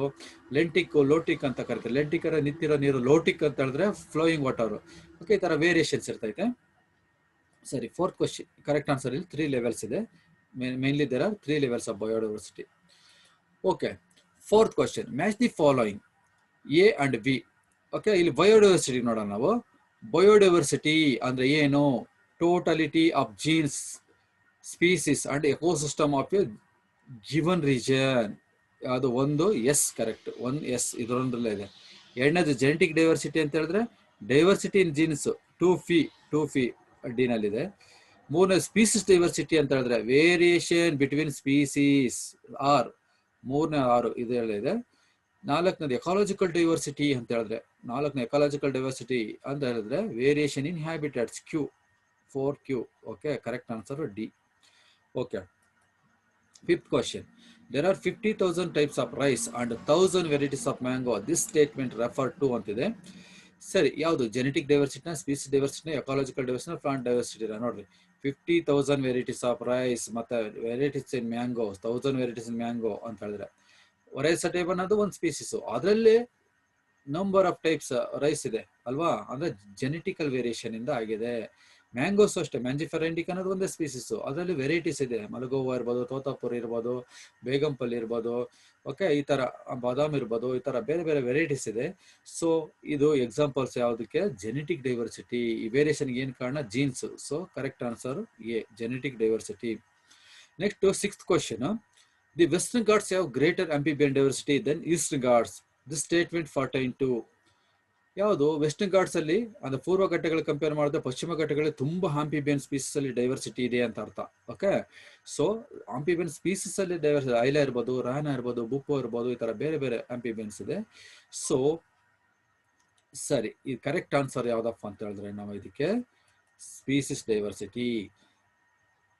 Okay, seventh question, identify the correct statement related to total number of plant and animal species. ನೋಡ್ರಿ, there are only 1.5 million species ಅನ್ನೋ ಅರ್ಥ ಅಂತಿದೆ. ತಪ್ಪು, ಯಾಕಂದ್ರೆ according to IUCN slightly more than 1.5 million of plant and animal species are described ಅಂತಿದೆ. We are identified 7 million species ಅನ್ನೋ ಅರ್ಥ ಇಲ್ಲ. ಯಾಕಂತ ಹೇಳಿದ್ರೆ ನಾವು ಯಾವುದು ಯಾವ್ದು ಇದು ಮಾಡಿರೋದು 1.5 million ಅಷ್ಟೇ. Okay, we have clear idea about total number of species. ಇಲ್ಲ, ನಮಗೆ ಸರಿ ಕ್ಲಿಯರ್ ಐಡಿಯಾ ಇಲ್ಲ. ಅದೇ ರಾಬರ್ಟ್ ಮೇ 7 million ಅಂತ ಎಸ್ಟಿಮೇಟ್ ಮಾಡಿದ್ದಾರೆ ಅಷ್ಟೇ, ಬಟ್ ಕ್ಲಿಯರ್ ಐಡಿಯಾ ಸಿಗಲಿಲ್ಲ. So we have no clear idea of how many species are yet to be discovered. D is correct answer. Next, 8th question, most of the ecosystem like deserts, rainforest, mangroves, coral reefs, wetlands, estuaries and alpine meadows can be seen in India, Norway, Sri Lanka, Egypt. Egypt ಅಲ್ಲಿ ನಮಗೆ deserts, pyramids ಈ ತರ ಕಾಣಿಸ್ತಾ ಇದೆ, ಅಷ್ಟೊಂದು ಮರುಭೂಮಿ type. So ಅಷ್ಟೊಂದು variety of habitats ಇಲ್ಲ ಇಲ್ಲಿ. ಶ್ರೀಲಂಕಾದಲ್ಲೂ ಅಷ್ಟೇನೆ ಕೋಸ್ಟಲ್ ಲೈನ್ ಸಿಗ್ಬೋದು, ಅಥವಾ ಎವರ್ಗ್ರೀನ್ ಫಾರೆಸ್ಟ್ ಸಿಗ್ಬೋದು, ಆದ್ರೆ ಹಿಮಾಲಯ ತರ ಒಂದು ಆಲ್ಪೈನ್ ಮಿಡೋಸ್ ಸಿಗೋದಿಲ್ಲ. ನಾರ್ವೇದಲ್ಲೂ ಅಷ್ಟೇನೆ ಕೋಲ್ಡರ್ ನಾರ್ಥನ್ ರೀಜನ್ಸ್ ಕಡೆ ಬರುತ್ತೆ ಇದು. ಸರಿ, ಇಲ್ಲಿ ಅಷ್ಟೊಂದು ಸ್ಪೀಸ್ ಡೈವರ್ಸಿಟಿ ಇಲ್ಲ, ಎಕೋಸಿಸ್ಟಮ್ ಹ್ಯಾಬಿಟೇಟ್ಸ್ ಇಲ್ಲ, ಹಿಮಾಲಯ ಆ ತರ ಎಲ್ಲ ಸಿಗೋದಿಲ್ಲ. ಸರಿ, ಇಂಡಿಯಾದಲ್ಲಿ ಎಲ್ಲ ನೋಡ್ಬೋದು ನಾವು, ಯಾಕಂದ್ರೆ ಡೆಸರ್ಟ್ ತಾರ್ ಮರುಭೂಮಿ ಇದೆ, ರೈನ್ ಫಾರೆಸ್ಟ್ ಇದೆ, ಮೇಘಾಲಯದಲ್ಲಿ ಮ್ಯಾಂಗ್ರೋವ್ಸ್ ಇದೆ, Sundarban forest, coral reefs Andaman Nicobar ಕಡೆ ಎಲ್ಲಾನು, ವೆಟ್ ಲ್ಯಾಂಡ್ಸ್ ಇದೆ. ಓಕೆ, ವೆಸ್ಟರ್ನ್ ಘಾಟ್ಸ್ ಇರ್ಬೋದು, ಮೇಘಾಲಯ ಕಡೆ ಎಲ್ಲಾನು, ಅಸ್ಸಾಂ ಎಲ್ಲಾನು. ಎಸ್ಚುರೀಸ್ ಇದೆ. ಎಸ್ಚುರೀಸ್ ಅಂದ್ರೆ meeting point of C water and river water, ಅದು ಇದಾವೆ. ಆಲ್ಪೈನ್ ಮಿಡೋಸ್ ಹಿಮಾಲಯ ರೀಜನ್ಸ್ ಅಲ್ಲಿ ಬರ್ತೈತೆ. ಸೊ ಎಲ್ಲಾನು ಇಂಡಿಯಾದಲ್ಲಿ ಇದೆ. ಸೊ ಕರೆಕ್ಟ್ ಆನ್ಸರ್ ಯಾವುದು? India, A. 9th question, compared to India, Scandinavian country like Norway as ಯಾವುದು? ಇಂಡಿಯಾ ಕಂಪೇರ್ ಮಾಡಿದ್ರೆ ಸ್ಕ್ಯಾಂಡಿನೇವಿಯನ್ ಕಂಟ್ರಿ ಲೈಕ್ ನಾರ್ವೆ. ಈ ಸ್ಕ್ಯಾಂಡಿನೇವಿಯನ್ ಕಂಟ್ರಿ ಅಂದ್ರೆ ಯಾಕೆ ಸ್ಕ್ಯಾಂಡಿನೇವಿಯನ್ ಕಂಟ್ರಿ ಅಂತ ಕರೀತಾರೆ ಅಂದ್ರೆ ಅದೊಂದು ಲ್ಯಾಂಗ್ವೇಜ್ ಮಾತಾಡೋ ಕಂಟ್ರಿಗಳು. ಓಕೆ, ಅದಕ್ಕೆ ಸ್ಕ್ಯಾಂಡಿನೇವಿಯನ್ ಕಂಟ್ರಿ ಅಂತ ಕರಿತಾರೆ. ಇದು ನಾರ್ಥನ್ ರೀಜನ್ ಅಲ್ಲಿ ಬರ್ತೈತೆ. ಸೊ ಇಂಡಿಯಾ ಕಂಪೇರ್ ಮಾಡಿದ್ರೆ ಈ ನಾರ್ವೆದಲ್ಲಿ ಏನು ಗ್ರೇಟರ್ ಎಕೋಸಿಸ್ಟಮ್ ಡೈವರ್ಸಿಟಿನ, ಸೇಮ್ ಎಕೋಸಿಸ್ಟಮ್ ಡೈವರ್ಸಿಟಿನ, ಲೆಸ್ ಎಕೋಸಿಸ್ಟಮ್ ಡೈವರ್ಸಿಟಿನ, ನೋ ಎಕೋಸಿಸ್ಟಮ್ ಡೈವರ್ಸಿಟಿನ? ಓಕೆ, ಅಲ್ಲಿ ಲೆಸ್ ಎಕೋಸಿಸ್ಟಮ್ ಡೈವರ್ಸಿಟಿ, ಯಾಕಂದ್ರೆ ಅದು ನಾರ್ಥನ್ ರೀಜನ್ ಬರ್ತೈತೆ. Correct answer C. 10th question. IUCN stands for International Union for Conservation of Nature, International Union for Conservation of Nature and Natural Resources, Indian United Council for Nature, Indian United Council for Nature and Natural Resources ಅಂತಿದೆ. Correct answer ಇಲ್ಲಿ ಮಾಮೂಲಿ ನಾವು ಹೇಳೋಕೆ ಮೊದಲು ಇಲ್ಲಿ ಫಸ್ಟ್ನೇದು ಹಾಕ್ಬಿಡ್ತಾರೆ ಸುಮಾರು ಜನ, international union for conservation of nature ಅಂತ. ಸ್ವಲ್ಪ ಯೋಚನೆ ಮಾಡಬೇಕು, ಇದು ಹಾಕಿದ್ರೆ ತಪ್ಪಾಗ್ಬಿಡುತ್ತೆ, ಅಂಕಗಳು ಕಳ್ಕೊಳ್ತೀರಾ. ಕರೆಕ್ಟ್ ಆಗಿ international union for conservation of nature and natural resources. So B is correct answer. 11th question. According to Robert May, the global species diversity is about 1.5 million, 20 million, 50 million, 7 million. Robert May estimate ಮಾಡಿರೋದು 7 million. Okay, D is correct answer. Next, 12th question. Which one among the following has maximum genetic diversity in India? ನೋಡಿ, ಇಂಡಿಯಾದಲ್ಲಿ maximum genetic diversity ಯಾವುದಿದೆ? Mango, wheat, teak. Teak ಅಷ್ಟು ಬರಲ್ಲ, ಟೀಕಲ್ಲಿ ಅಷ್ಟೊಂದು variety ಇಲ್ಲ, ಟೀನಲ್ಲೂ ಅಷ್ಟೊಂದು varieties ಇರಲ್ಲ, ವೀಟಲ್ಲೂ ಸಿಗೋದಿಲ್ಲ. ಆದರೆ ಮ್ಯಾಂಗೋದಲ್ಲಿ 1000 ಆಫ್ ವೆರೈಟೀಸ್ ಇದೆ. So correct answer A. 13th question. There are maximum varieties among the following is ಮ್ಯಾಂಗೋನ, ವೀಟ, ಗ್ರೌಂಡ್ನಟ್, ರೈಸ್. ಇದು ನೋಡಿದಾಗ ನೀವು ಮ್ಯಾಂಗೋ ಅಂತ ಹಾಕ್ಬಿಟ್ರೆ ತಪ್ಪಾಗ್ಬಿಡ್ತೈತೆ, ಯಾಕಂದ್ರೆ ಇಲ್ಲಿ ಕೊಟ್ಟಿರೋ ಚಾಯ್ಸ್ಗಳು ನೋಡಬೇಕು. ಮ್ಯಾಂಗೋಗಿಂತ ರೈಸ್ ವೆರೈಟೀಸ್ ಇದೆ, 50,000 ವೆರೈಟೀಸ್ ಆಫ್ ರೈಸ್ ಇದೆ. ಸೊ ಕರೆಕ್ಟ್ ಆನ್ಸರ್ ಇಲ್ಲಿ D. Okay, 14th question. Largest group among invertebrates is insects, mollusca, crustacean, other animals. Largest group ನೋಡಿ ಇಲ್ಲಿ ಯಾವ್ದು ಕಾಣಿಸುತ್ತೆ 5 charts ಅಲ್ಲಿ? Insects. So correct answer is A, insects. 15th question. Largest group among vertebrates is, okay, vertebrates ಅಲ್ಲಿ ಯಾವ್ದು largest group? Mammals, birds, reptiles, fishes ಅಂತ ಇದೆ. So ಇಲ್ಲಿ ನೋಡಿದ್ರೆ ನಮಗೆ ಲಾರ್ಜೆಸ್ಟ್ ಯಾವ್ದು ಕಾಣಿಸ್ತೈತೆ 5 ಚಾರ್ಟ್ ಅಲ್ಲಿ? ಫಿಶಸ್. ಸೊ ಕರೆಕ್ಟ್ ಆನ್ಸರ್ ಯಾವುದು? ಫಿಶಸ್. ಸರಿ, 16th question. Which of the following represent maximum number of species among global biodiversity? ಕೊಟ್ಟಿರೋ ಒಂದು ಗ್ರೂಪ್ ಅಲ್ಲಿ ಯಾವ್ದು ಮ್ಯಾಕ್ಸಿಮಮ್ ಇದೆ ನೋಡೋಣ. ಸರಿ ನೋಡಿ, ಫಂಗೈ, ಏಂಜಿಯೋಸ್ಪರ್ಮ್. ಇದರಲ್ಲಿ ಏಂಜಿಯೋಸ್ಪರ್ಮ್ ಹೆಚ್ಚಾಗಿದೆ, ಅದ್ರ ನೆಕ್ಸ್ಟ್ ಫಂಗೈ. ಸೊ ಈ ಕೊಟ್ಟಿರೋ ಚಾಯ್ಸ್ ಅಲ್ಲಿ ಯಾವುದು? ಫಂಗೈ ಹೆಚ್ಚಾಗಿದೆ. ಸೊ ಕರೆಕ್ಟ್ ಆನ್ಸರ್ ಯಾವುದು? ಫಂಗೈ. ಸರಿ, 17th question. ಅದನ್ನ ಈ ತರ ಕೇಳಬಹುದು. Identify the major taxa 1, 2, 3 and 4 in the given 3-5 diagram with respect to proportionate diversity of invertebrates, vertebrates and plant respectively ಅಂತ. ನೋಡ್ರಿ, ಇನ್ವರ್ಟಿಬ್ರೇಟ್ಸ್ ಅಲ್ಲಿ ಒಂದೇದು ಯಾವುದು ಅಂತ ನೋಡಿದ್ರೆ ನಾವು ಇನ್ಸೆಕ್ಟ್ಸ್. ವರ್ಟಿಬ್ರೇಟ್ಸ್ ಅಲ್ಲಿ ಯಾವುದು? 2 ಇಲ್ಲಿ ರೆಪ್ರೆಸೆಂಟ್ಸ್ ಫಿಶಸ್. ನೆಕ್ಸ್ಟ್ 3 and 4 ಯಾವುದು? ಫಂಗೈ, ಏಂಜಿಯೋಸ್ಪರ್ಮ್ಸ್. ನೋಡ್ರಿ, ಫಂಗೈ ಅಂಡ್ ಏಂಜಿಯೋಸ್ಪರ್ಮ್ಸ್. ಸೊ ಕರೆಕ್ಟ್ ಆಗಿ ಯಾವುದು? ಒಂದರಲ್ಲಿ ಇನ್ಸೆಕ್ಟ್ಸ್ ಅಂತ ಇರಬೇಕು. ಯಾವುದು? ಇನ್ಸೆಕ್ಟ್ಸ್. 2 ಇದೆ, ಎರಡನೇದು ಫಿಶಸ್ ಇರಬೇಕು, fishes. So correct answer C. Okay, 18th question. The globe exhibits highest species diversity in the region of Western Ghats, Madagascar, Himalayan, Amazon forest. ನೋಡ್ರಿ, ಬರೀ ಇಂಡಿಯಾ ಕೇಳಿದ್ರೆ ವೆಸ್ಟರ್ನ್ ಘಾಟ್ಸ್ ಅಂತ ಹೇಳ್ಬಿಡ್ಬೋದು ನಾವು. ಓಕೆ, ಇಡೀ ಗ್ಲೋಬ್ ಕೇಳಿದ್ದಾರೆ. Globe exhibits highest species diversity in the region of ಯಾವುದು? ನಮಗೆ Amazon forest ಬರ್ತೈತೆ. ಯಾಕಂದ್ರೆ ಇದನ್ನ ಲಂಗ್ಸ್ ಆಫ್ ದಿ ಪ್ಲಾನೆಟ್ ಅಂತಾನು ಕರೀತಾರೆ. ಯಾಕಂದ್ರೆ ಈಕ್ವಟೋರಿಯಲ್ ರೀಜನ್ ಅಲ್ಲಿ ಇದೆ, ತುಂಬಾ ರಿಚ್ ಬಯೋಡೈವರ್ಸಿಟಿ ಇದೆ. Around 20% of oxygen producer from Amazon forest. ಗೊತ್ತಾಯ್ತಲ್ಲ, ಅರ್ಥ ಅಲ್ಲಿರುವಂತ 20% ಆಕ್ಸಿಜನ್ ಯಾವ್ದ್ರಿಂದ ಆಗ್ತೈತೆ ಪ್ರೊಡ್ಯೂಕ್ಷನ್ ಆಗುತ್ತೆ ಅಂದ್ರೆ ಅಮೆಜಾನ್ ಫಾರೆಸ್ಟ್ ಇಂದ. So correct answer D. Okay, 19. The distribution of plants and animals throughout the world is uniform, even, uneven, unpredictable. ಸರಿ, ಇಲ್ಲಿ ನೋಡ್ರಿ, ನೀವು ಒಂದು ಮ್ಯಾಪ್ ನೋಡ್ರಿ. ಈ ಡಾರ್ಕ್ ಕಲರ್, ಡಾರ್ಕ್ ಗ್ರೀನ್ ಇರೋದು ರಿಚ್ ಡೈವರ್ಸಿಟಿ ಇರ್ಬೋದು, ಗೊತ್ತಾಯ್ತಲ್ಲ. ಸರಿ, ಇವು ಆಮೇಲೆ ಲೈಟ್ ಗ್ರೀನ್ ಸ್ವಲ್ಪ ಕಡಿಮೆ, ಆಮೇಲೆ ಬೇರೆ ಬೇರೆ ಕಡಿಮೆ ಆಗ್ತಾ ಹೋಗ್ತೈತೆ. ಅಂದ್ರೆ ಯೂನಿಫಾರ್ಮ್ ಆಗಿದೆಯಾ, ಇವನ್ ಇದೆಯಾ, ಅನ್ಇವನ್, ಅನ್ಪ್ರಿಡಿಕ್ಟಬಲ್ ಆಗ್ತಿದೆ. ಅಂದ್ರೆ ಇಲ್ಲಿ ಪ್ರಿಡಿಕ್ಟ್ ಮಾಡ್ಬೋದು, ಆದ್ರೆ ಯೂನಿಫಾರ್ಮ್ ಆಗಿಲ್ಲ, ಇವನ್ನೆಸ್ಸು ಇಲ್ಲ. Okay, so correct answer, the diversity of plant and animals is not uniform throughout the world. What shows rather uneven distribution. So ಯಾವ ತರ distribution ಆಗಿದೆ? uneven. Correct answer C. 20th question. When we move at least 1000 km towards polar region from equator region, we can notice that species diversity which increases, decreases, remains same, unpredictable. ನೋಡಿ, ಈ ಒಂದು ಸಮಭಾಜಕರ ಈಕ್ವಟರ್ ಇಂದ polar ಧ್ರುವಗಳ ಕಡೆ ಹೋದ್ರೆ ಸರಿ, ಸಮಭಾಜಕ ವೃತ್ತದಿಂದ ಧ್ರುವಗಳ ಕಡೆ ಹೋದ್ರೆ ಲೋ ಡೈವರ್ಸಿಟಿ ಆಗ್ತೈತೆ. So species diversity ಏನಾಗ್ತೈತೆ?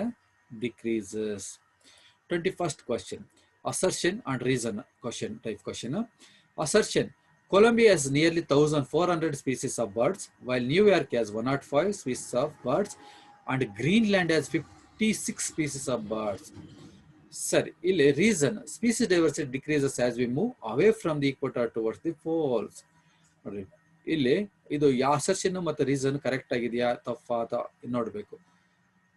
Both assertion and reason are true, and reason is the correct explanation of assertion. Both assertion and reason are true, and reason is not correct explanation for assertion. Assertion is true, but reason is not correct. Assertion is false, but reason is correct. Nodana correct agi. Colombia located near the equator has nearly 1,400 species. ಯಾಕೆ equator ಇರೋದು ತುಂಬಾ number of species ಹೆಚ್ಚಾಗಿ ಇರ್ತೈತೆ birds. New York ಇನ್ ಸ್ವಲ್ಪ 41 degree north as 105 species ಇದೆ. ಮತ್ತೆ ಇನ್ನು Greenland ಹೋದ್ರೆ 71 ಡಿಗ್ರಿ ನಾರ್ತ್ ಹೋದ್ರೆ 56 ಸ್ಪೀಸೀಸ್ ಆಫ್ ಬರ್ಡ್ಸ್ ಇದೆ. ಅಂದ್ರೆ ಹೋಗ್ತಾ ಹೋಗ್ತಾ ಪೋಲಾರ್ ರೀಜನ್ಸ್ ಕಡೆ ಹೋಗ್ತಾ ಈಕ್ವಟರ್ ಇಂದ ಪೋಲಾರ್ ರೀಜನ್ಸ್ ಕಡೆ ಹೋಗ್ತಾ ಏನಾಗ್ತೈತೆ? ಸ್ಪೀಸೀಸ್ ಡೈವರ್ಸಿಟಿ ಕಡಿಮೆ ಆಗ್ತಾ ಹೋಗುತ್ತೆ. ಸೊ ಅಸರ್ಷನ್ ಅಂಡ್ ರೀಸನ್ ಎರಡು correct.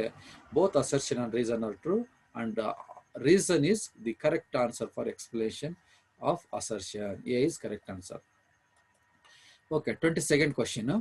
According to Alexander von Humboldt, related to species relationship, the species richness is always increased with increased area, always decreased with increased area, increased with increasing area, but only up to limit, unpredictable. Introduction ಅಲ್ಲಿ ನಾನು ಹೇಳಿದ್ದೆ starting ಅಲ್ಲಿ. So ಯಾವ್ದು ಬರ್ತೈತೆ? ಸರಿ, ಇಲ್ಲಿ ಒಂದು area increase ಮಾಡ್ತಾ ಹೋಗ್ದಂಗೆ ಏನಾಗ್ತೈತೆ? ಸ್ಪೀಸಿಸ್ ಇನ್ಕ್ರೀಸ್ ಆಗ್ತಾ ಹೋಗ್ತೈತೆ. ಏರಿಯಾ ಇನ್ಕ್ರೀಸ್ ಮಾಡ್ತಾ ಇರುವಾಗ ಸ್ಪೀಸಿಸ್ ಇನ್ಕ್ರೀಸ್ ಆಗ್ತಾ ಹೋಗುತ್ತೆ.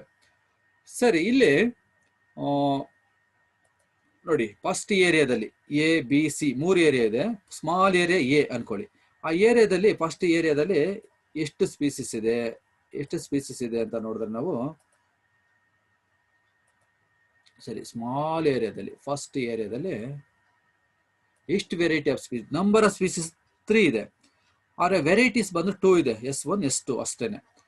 ಓಕೆ, ಇಲ್ಲಿ S2 2 ಇದೆ, S1 2 ಇದೆ, S2 ಒಂದೇ ಇದೆ. ಸರಿ, ಇಲ್ಲಿ ಅಬಂಡೆನ್ಸ್ ಯಾವ್ದ್ರ ಜಾಸ್ತಿ ಇದೆ? S1. ಓಕೆ, ಬಟ್ ನಮಗೆ ವೆರೈಟಿ ಆಫ್ ಸ್ಪೀಸಿಸ್ ರಿಚ್ನೆಸ್ ನಾವು ನೋಡ್ಬೇಕಂದ್ರೆ ಇಲ್ಲಿ ಎಷ್ಟಿದೆ? ನಂಬರ್ ಆಫ್ ವೆರೈಟೀಸ್ 2 ಇದೆ. ಯಾವ್ದ್ರಲ್ಲಿ? ಏರಿಯಾ ಎ ನಲ್ಲಿ. ಸರಿ, ಆಮೇಲೆ ಏರಿಯಾ ಬಿಗೆ ಹೋಗೋಣ ನಾವು. ಏರಿಯಾ ಬಿ ನಲ್ಲಿ ಹೋದ್ರೆ ಎಷ್ಟಾಗ್ತೈತೆ ನೋಡೋಣ. ಏರಿಯಾ ಬಿ ನಲ್ಲಿ ನಂಬರ್ ಆಫ್ ಸ್ಪೀಸಿಸ್ ಏನಾಯ್ತು? ವೆರೈಟಿ ಆಫ್ ಸ್ಪೀಸಿಸ್ ಎಷ್ಟಿದೆ? S1. ನೋಡಿ, ಏರಿಯಾ ಬಿ ಅಂತ ಹೇಳಿದ್ರೆ ಇಷ್ಟು ತಗೊಳ್ಳೋಣ ನಾವು, ಇಷ್ಟನ್ನು ತಗೊಳ್ಳೋಣ. ಏರಿಯಾ ಬಿ ನಲ್ಲಿ ಇನ್ಕ್ರೀಸ್ ಮಾಡ್ಕೊಳ್ಳೋಣ. ಏರಿಯಾ 1 ಏರಿಯಾ ಬಿ ನಲ್ಲಿ. ಸರಿ, S1, S2,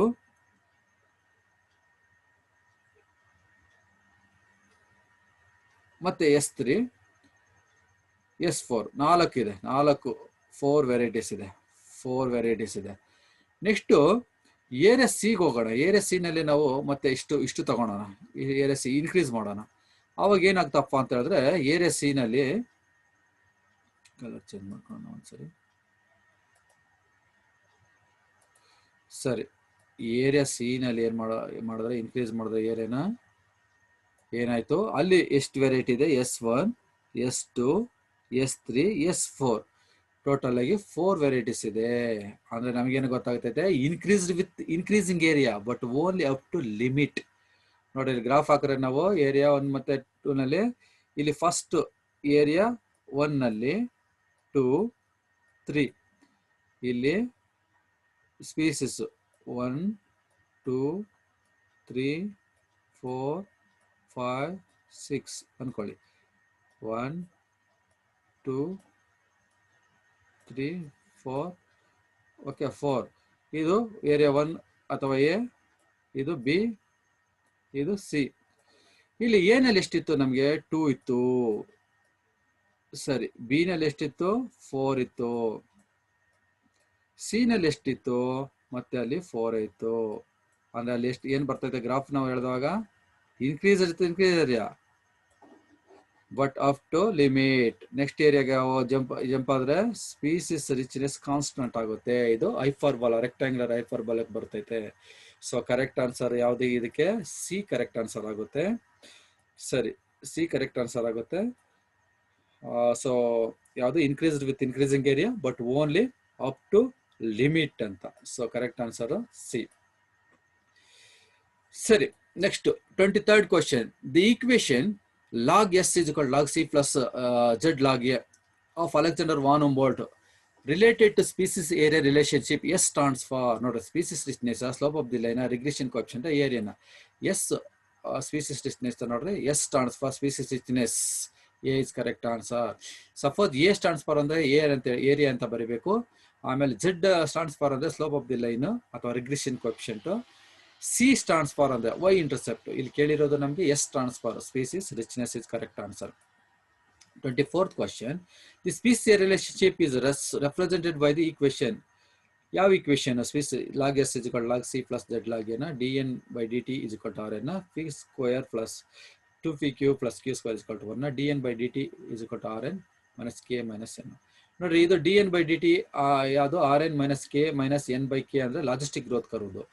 p square plus 2pq plus q square ಅಂದ್ರೆ gene frequency in a given population. dn by dt is equal to Rn exponential growth ಮಾಡೋದು.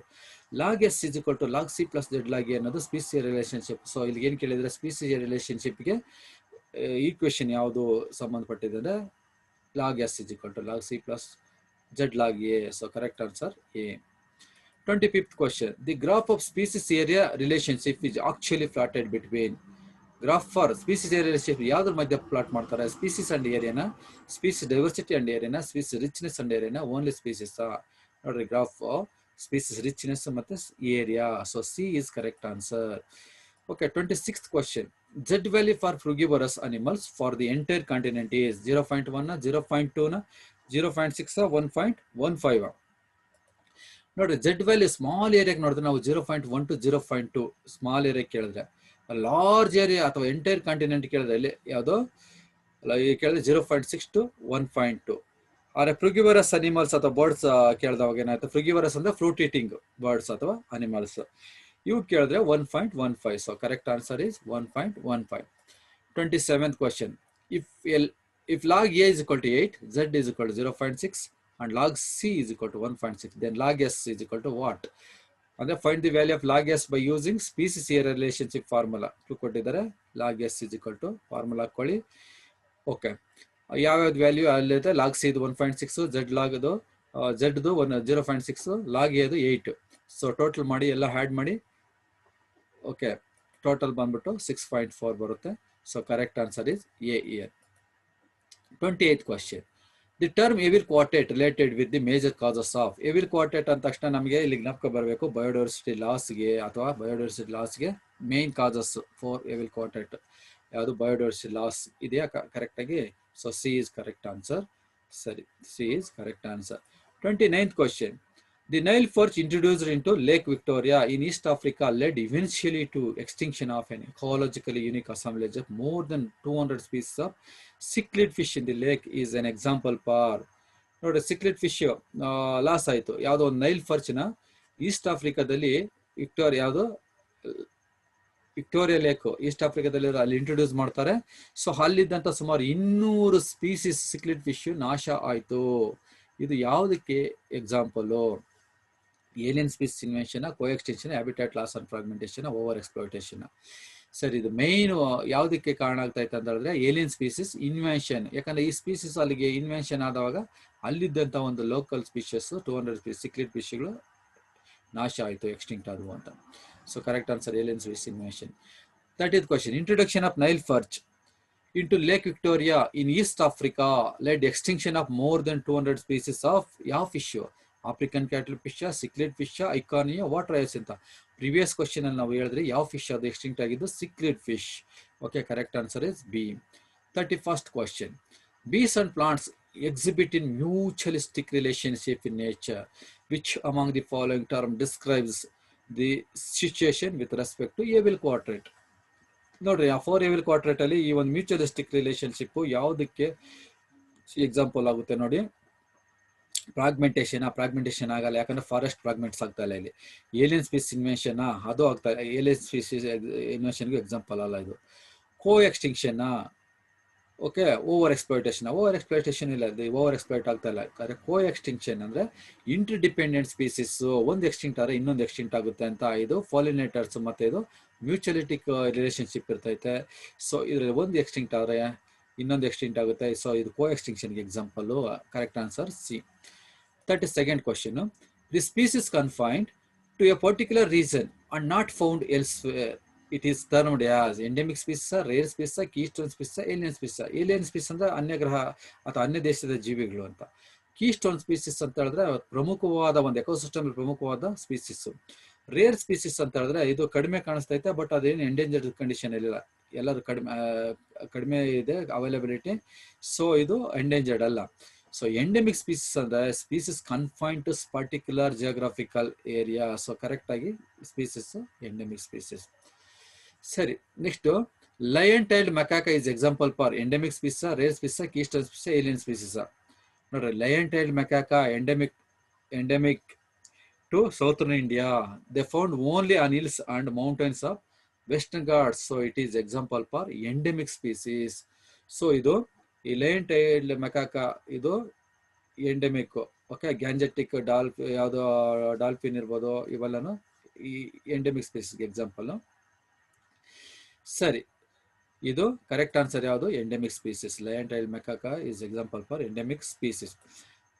Okay, next 34th question. Sacred groves are specially useful in generating environmental awareness, preventing soil erosion, year-round flow of water in rivers, conserving rare and threatened species.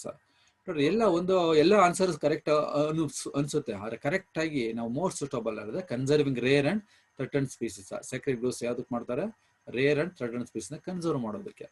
Next 35th question. Which one of the following is not a method of in situ conservation of biodiversity?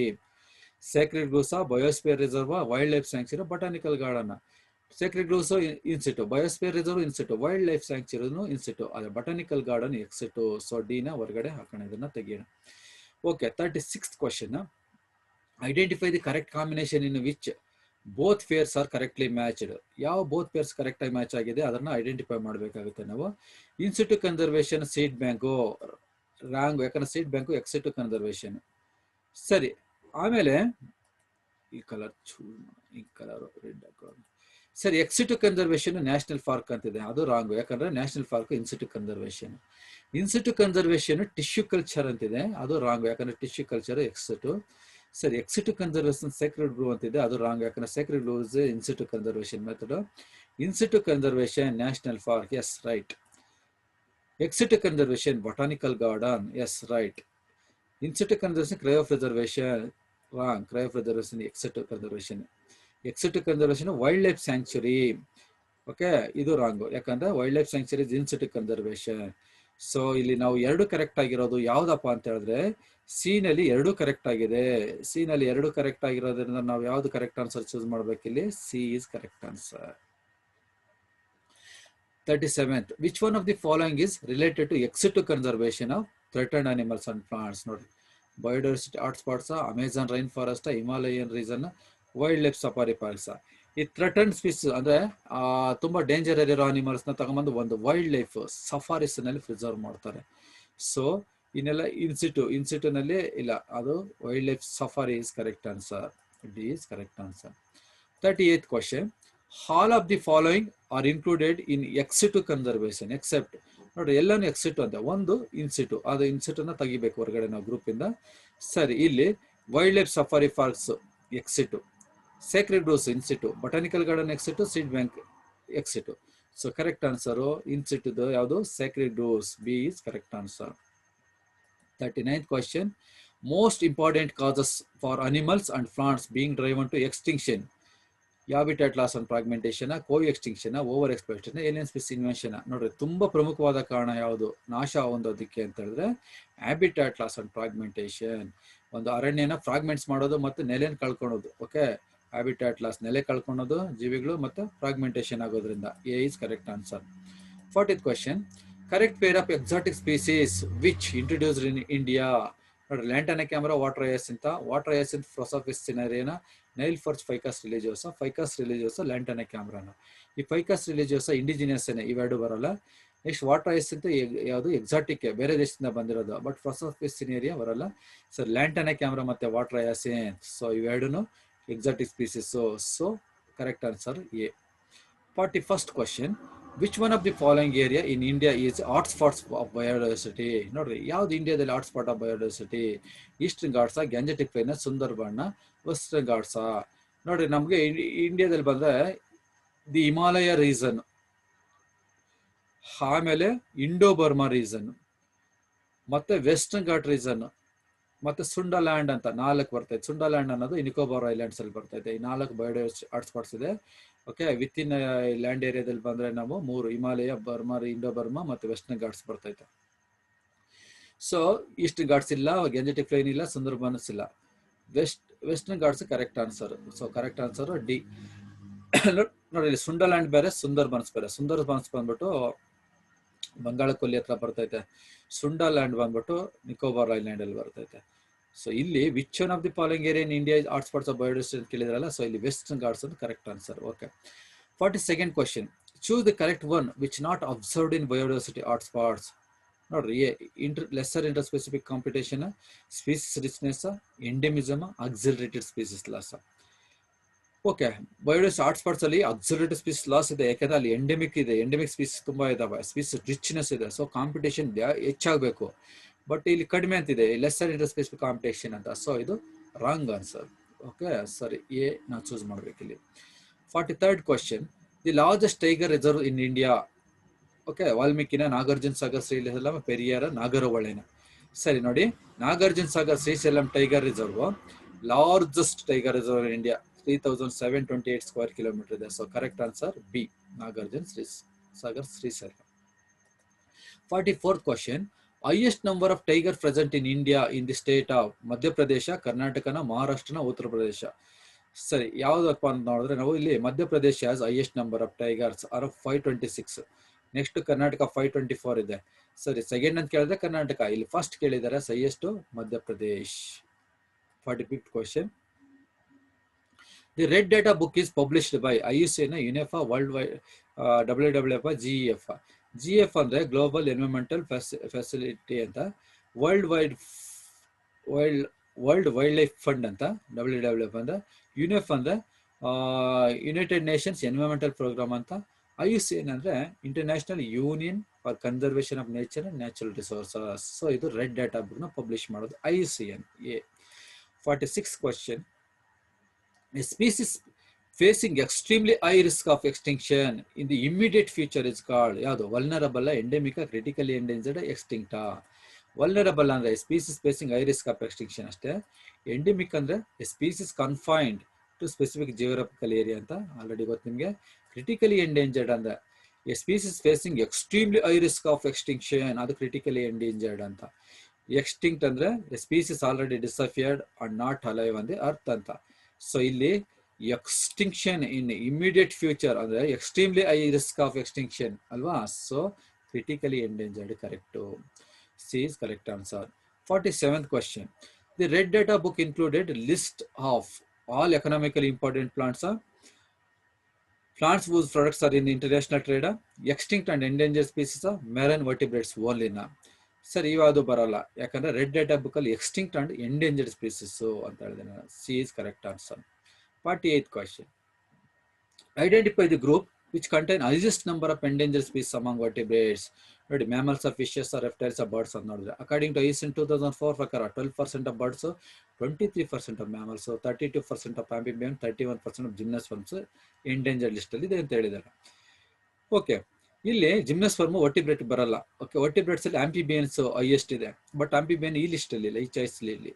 But next highest ಯಾವುದು? Mammals. So correct answer ಯಾವ್ದು ಹಾಕ್ಬೇಕಿಲ್ಲ ನಾವು? Mammals. A is correct answer. 49th question. The subspecies of tiger is included for recent extinction are Bali dodo and quagana, Javan quagga and dodana, Caspian dodo and quagana, Bali, Javan and Caspiana. ನೋಡ್ರಿ, ಬಲಿ, Javan and Caspian recently extincted species of tiger. ಗೊತ್ತಾಯ್ತಲ್ಲ? So correct answer ಇಲ್ಲಿ D ಹಾಕ್ಬೇಕಾಗುತ್ತೆ.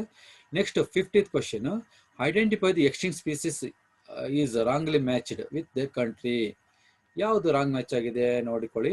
ಡೋಡೋ ಮರಿಷಿಯಸ್ ಅಂತಿದೆ, ಡೋಡೋ ಮರಿಷಿಯಸ್ ಇದು correct ಆಗಿದೆ.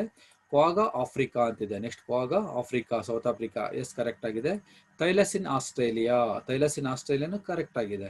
Steller sea cow India ನೋಡೋಣ. Steller sea cow ಬಂದ್ಬಿಟ್ಟು ಇದು Alaska and Russia, but India ಅಂತ ರಾಂಗ್ ಮ್ಯಾಚ್ ಆಗಿದೆ. ಸೊ ನಾವು ಇದನ್ನೇ ಮಾರ್ಕ್ ಮಾಡಬೇಕು. So correct answer for this question is D. Okay, 51st question. Match the following with respect to the diversity in tropical Amazon forest. ನೋಡ್ರಿ, plane, rivets, popping rivets, by passenger, rivet connected to wing ಅಂತ ಕೊಟ್ಟಿದ್ದಾರೆ. Key species, ecosystem, species, extinct species ಅಂತ ಕೊಟ್ಟವ್ರೆ. ಅಂದ್ರೆ ಇದು ನಾವು ನೋಡಿದ ತಕ್ಷಣ rivet popper hypothesis, okay, proposer by ಯಾವುದು, ಫಾಲ್ ಎಲ್ರಿಚ್ ಅಂತ. ಸರ್ ಇವ್ರು ಏನ್ ಮಾಡ್ತಾರೆ ಅಂದ್ರೆ ಪ್ಲೇನ್ ಒಂದು ಎಕೋಸಿಸ್ಟಮ್ ಕಂಪೇರ್ ಮಾಡ್ತಾರೆ. ಅದರಲ್ಲಿ ರಿವೇಟ್ಸ್ ಫಿಟ್ ಮಾಡಿರ್ತಾರಲ್ವಾ, ಆ ನೆಟ್ ಬೋಲ್ಟ್ಗಳ ಟೈಪ್ ಆ ರಿವೇಟ್ಸ್ ನ ಅದನ್ನ ಒಂದು ಸ್ಪೀಸೀಸ್ ಗಳಿಗೆ ಕಂಪೇರ್ ಮಾಡ್ತಾರೆ. ಆ ಪಾಪಿಂಗ್ ಎ ರಿವೇಟ್ ಬೈ ಪ್ಯಾಸೆಂಜರ್, ಆ ಪ್ಯಾಸೆಂಜರ್ ರಿವೇಟ್ ನ ತೆಗಿತಾ ಇರ್ತಾರಲ್ಲ ಪಾಪಿಂಗ್ ಮಾಡೋದು, ಆದ್ರೆ ಆ ತರ ತೆಗಿತಾ ಹೋದ್ರೆ ಏನಾಗ್ತದೆ, ಸ್ಪೀಸೀಸ್ ಎಕ್ಸ್ಟಿಂಕ್ಷನ್ ಆಗುತ್ತೆ ಅಂತ ಹೇಳ್ತಾರೆ. Sir rivet connected to wing, first starting ಅಲ್ಲಿ ಯಾವ್ದಾದ್ರು ನೆಟ್ ಅಥವಾ ರಿವೇಟ್ ತೆಗೆದ್ರೆ ಏನೂ ಆಗಲ್ಲ. ಆದ್ರೆ ವಿಂಗ್ಸ್ ಅಲ್ಲಿರೋ ರಿವೇಟ್ಸ್ ನ ಏನಾದ್ರು ತೆಗೆದ್ರೆ ಅದು ಪ್ಲೇನ್ ಕ್ರಾಶ್ ಆಗುತ್ತೆ. ಅದೇ ತರ ಕೀ ಸ್ಪೀಸೀಸ್ ನ ತೆಗೆದ್ರೆ ಎಕೋಸಿಸ್ಟಮ್ ಇಂದ ಎಕೋಸಿಸ್ಟಮ್ ಲಾಸ್ ಆಗುತ್ತೆ, ಇಂಬ್ಯಾಲೆನ್ಸ್ ಆಗುತ್ತೆ ಅಂತ ಹೇಳ್ತಾರೆ. ಸೊ ಇಲ್ಲಿ ಕರೆಕ್ಟ್ ಆಗಿ ನಾವು ಏನ್ ಮಾಡ್ಬೇಕು, ಇಲ್ಲಿ ಪ್ಲೇನು ಸರಿ, ಯಾವ್ದು ಪ್ಲೇನ್ ಯಾವ್ದಕ್ಕೆ, ಎಕೋಸಿಸ್ಟಮ್ಗೆ. ಸರಿ, 1B ಯಾವ್ದಿದೆ ಕರೆಕ್ಟ್ ಆಗಿದೆ. Rivets species C, okay, 2C. Popping rivet by passenger extinction, okay, ಇದು ಡಿ, 3D.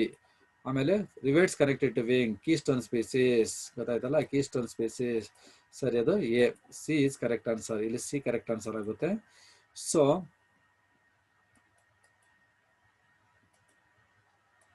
ಸರಿ, ಇಲ್ಲಿ ಕರೆಕ್ಟ್ ಆನ್ಸರ್ ಯಾವ್ದಪ್ಪ ಅಂದ್ರೆ ಸಿ, ರಿವೇಟ್ ಫಾಫರ್ ಹೈಪಥಿಸಿಸ್ ಬಗ್ಗೆ. Okay, 52nd question. According to Paul Ehrlich rivet popper hypothesis, plane is compared to ecosystem, then the rivets of the wings are compared to ಅಂತಿದೆ. ನೋಡ್ರಿ, ರಿವೇಟ್ಸ್ of wings ಅಂದ ತಕ್ಷಣ ನಾವು ಯಾವ್ದು ಬರೀಬೇಕಾಗುತ್ತೆ ನೋಡ್ಕೊಳ್ಳಿ. Species, genus, family, keystone species. Keystone species is correct answer, D is correct. Next 53rd question. How many hotspots of biodiversity in the world have been identified till date by Norman Maier? 17, 25, 34, 43. 34 is correct answer. Next, 54th question. The correct sequence for the number of biosphere reserves of national forests, wildlife sanctuaries in India. Really, 14 biosphere reserves, 19 national forests and 448 wildlife sanctuaries ಬರ್ತಾ ಇದೆ. Okay sir, increasing order 14, 90, 448. ಸರಿ, ಇದು time to time change ಆಗುತ್ತೆ, but according to NCERT book ಅಲ್ಲಿ ಕೊಟ್ಟಿರೋ ಪ್ರಕಾರ ಇದು 14, 19 and 448. So correct answer A. 55th question. Tracts of forest were set aside and protected by religious and cultural belief is known as, ನೋಡ್ರಿ, ಇದು estuaries ನ ಬಯೋರಿಸರ್ವ್, sanctuaries, sacred. Estuaries ಅಂತ ಹೇಳಿದ್ರೆ meeting point of river and sea water, ಗೊತ್ತಾಯ್ತಾ, fresh water, marine water meet ಆಗೋದು. Bio reserves ಅಂದ್ರೆ ಅದು ಒಂದು protected area, bio reserves. Okay sir, reserve forest ಅಂತ ಹೇಳ್ಬೋದು. ಸ್ಯಾಂಕ್ಚುರೀಸ್ ಬಂದ್ಬಿಟ್ರೆ ಅದು ಒಂದು ಪಕ್ಷಿಧಾಮ ಅಥವಾ ವನ್ಯಧಾಮಗಳು ಅಂತ ಕರಿತೀರಿ. ಅದನ್ನ ಅನಿಮಲ್ಸ್ ಅಥವಾ ಬರ್ಡ್ಸ್ ನ ಪ್ರೊಟೆಕ್ಟ್ ಮಾಡಿರ್ತಾರೆ, ಕನ್ಸರ್ವ್ ಮಾಡಿರೋ ಏರಿಯಾಗಳು. ಸರಿ, ಸ್ಯಾಕ್ರೆಡ್ ಗ್ರೂವ್ಸ್ ಅಂದ್ರೆ ರಿಲಿಜಿಯಸ್ ಅಥವಾ ಕಲ್ಚರಲ್ ಬಿಲೀಫ್ ಇಂದ ಕನ್ಸರ್ವ್ ಮಾಡಿರೋದು sacred groves. Western Ghats example ಇದಕ್ಕೆ. ಸೊ 55 ಕ್ವಶನ್ಗೆ D is correct answer. Next 56. Related to sacred groves, which of the pair is wrongly matched? Khasi and Jaintia hills of ಮೇಘಾಲಯನ ನೋಡಿ ರಾಂಗ್ಲಿ ಮ್ಯಾಚ್ ಆಗಿದೆ. Khasi and Jaintia hills of Meghalaya ಇವೆಲ್ಲ sacred grooves ಇರೋ map. ಇಲ್ಲಿ ಕಾಸಿ hills ಬರ್ತವೆ, ಮೇಘಾಲಯ ನೋಡ್ರಿ, ಕಾಶಿ ಕರೆಕ್ಟ್ ಆಗಿ ಮ್ಯಾಚ್ ಆಗಿದೆ. Aravalli hills of Rajasthan, Aravalli Rajasthan correct ಆಗಿ ಮ್ಯಾಚ್ ಆಗಿದೆ. Surguja Chanda Bastar areas of Madhya Pradesh, Surguja Chanda Bastar Madhya Pradesh correct ಆಗಿದೆ. ವೆಸ್ಟರ್ನ್ ಘಾಟ್ ರೀಜನ್ ಒರಿಸ್ಸಾ ಅಂತಿದೆ. ಇಲ್ಲಿ ಇದು ವೆಸ್ಟರ್ನ್ ಘಾಟ್ಸ್ ಬರೋದು ವೆಸ್ಟರ್ನ್ ಸೈಡ್, ಒರಿಸ್ಸಾ ಬರೋದು ಈಸ್ಟರ್ನ್ ಸೈಡ್. ಸರಿ, ಇಲ್ಲಿ ಕರೆಕ್ಟ್ ಆಗಿ ವೆಸ್ಟರ್ನ್ ಘಾಟ್ಸ್ ಅನ್ನೋದು ರಾಂಗ್ ಮ್ಯಾಚ್ ಆಗಿದೆ. ಸೊ ರಾಂಗ್ ಆನ್ಸರ್ ಅಂದ್ರೆ ಕರೆಕ್ಟ್ ಆಗಿ ನಾವು ಯಾವ್ದು ಮಾಡ್ಬೇಕು, ಇಲ್ಲಿ D is wrong answer.